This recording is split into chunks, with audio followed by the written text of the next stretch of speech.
Imagine sitting down at the piano determined to master a challenging piece. You start at the beginning and play through the entire thing over and over. Some parts feel smooth and natural, but others trip you up every time. Yet instead of isolating the tricky sections, you keep running through the whole piece, hoping the rough spots will magically improve. But they don't. This is a common trap in learning. We want the whole thing to come together so quickly that we skip over what really makes progress happen, deliberately focusing on the hardest parts. Without this targeted effort, those problem areas never get the attention they need to improve, and as a result, the whole piece never sounds as good as it could. This principle doesn't just apply to music, it's foundational to growth in any area of life.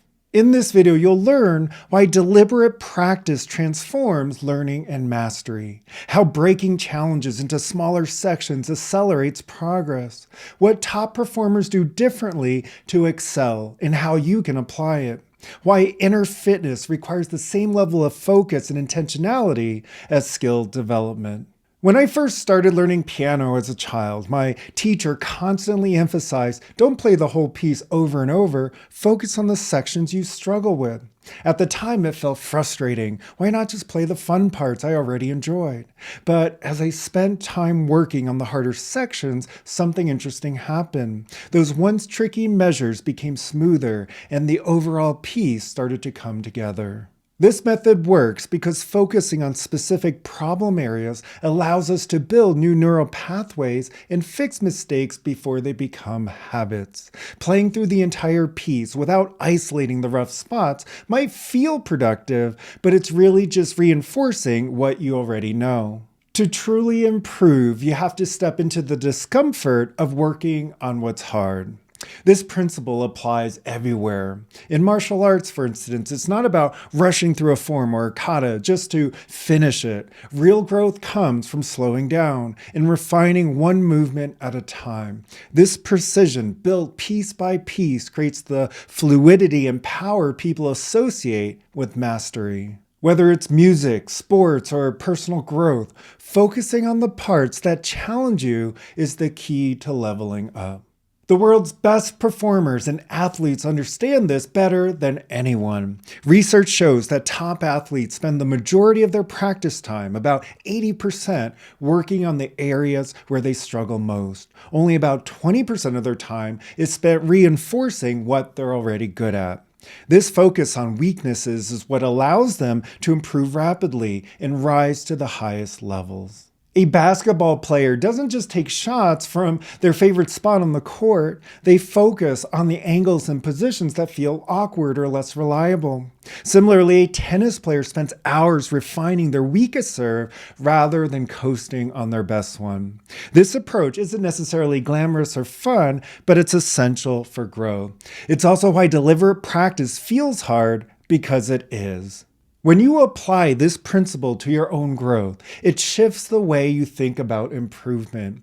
Instead of avoiding the hard stuff, you prioritize it. You lean into the areas that feel frustrating, knowing they hold the greatest potential for progress.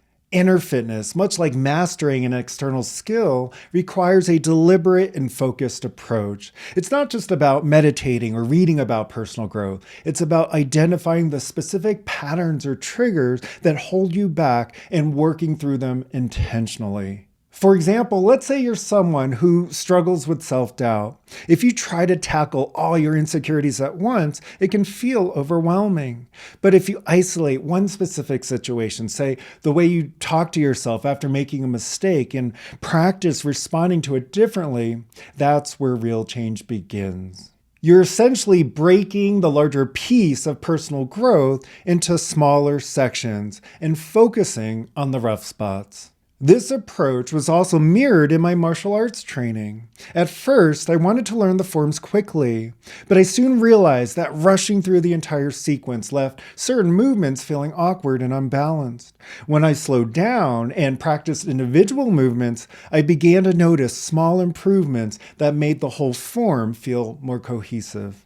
inner fitness works the same way. If you want to develop emotional resilience, for example, it's not enough to vaguely hope for it. You need to focus on a specific trigger or reaction, work with it deliberately, and train yourself to respond differently.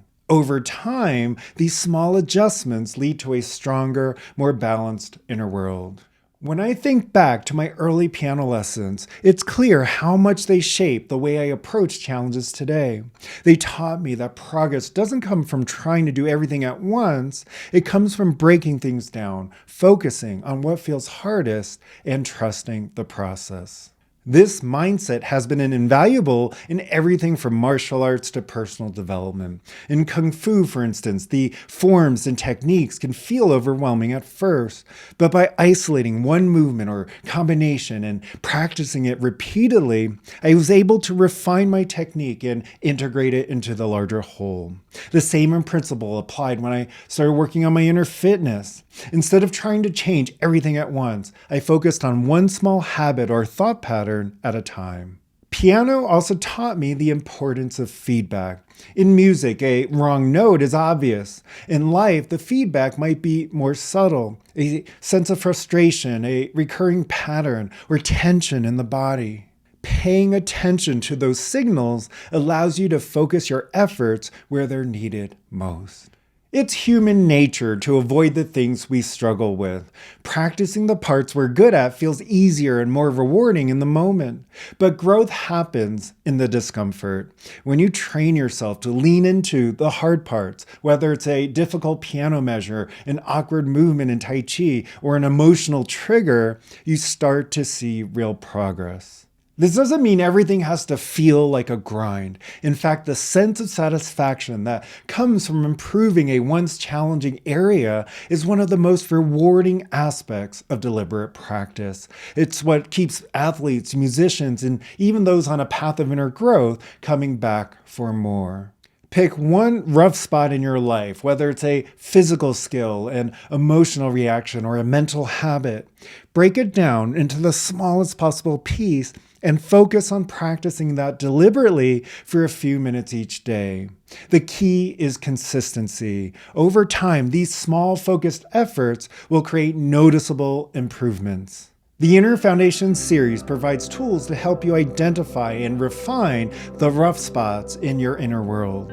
With guided meditations and targeted exercises, it supports a deliberate and step-by-step approach to building resilience and clarity.